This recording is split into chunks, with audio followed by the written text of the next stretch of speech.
আমাৰ চাত খেতিৰ আজি অকণমান শাক পাচলিৰে দুপৰীয়াৰ ভাত সাজ খালোঁ।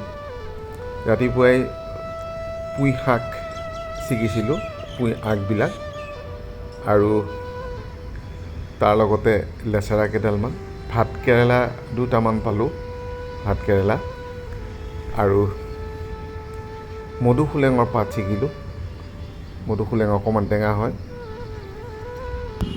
তাৰ উপৰিও আমি জলকীয়া, নেমু টেঙাও আমি খাব পৰাকৈ আনিলোঁ। দুটা নেমু ওলালে, পকা জলকীয়া কেইটামান পকি গৈছে গৰমতে, সেইকেইটা আনিলোঁ।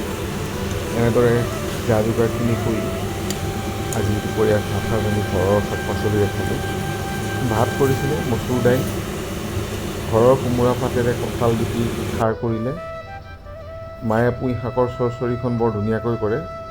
পুঁই শাক ৰাধা মিহলাই মায়ে চৰচৰি এখন কৰি দিলে। তাৰোপৰি মিমিয়ে মধুসোলেঙৰ টেঙা কৰিলে।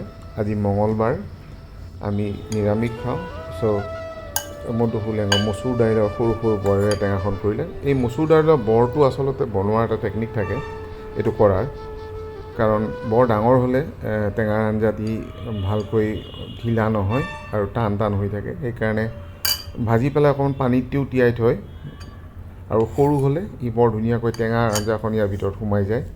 মধুসোলেং পাতটো সাধাৰণ টেঙা, খাবলৈ বৰ ভাল, স্বাস্থ্যৰ পক্ষেও উপকাৰী। টেঙাৰ আঞ্জাখন বৰ তৃপ্তিৰে খালোঁ আমি।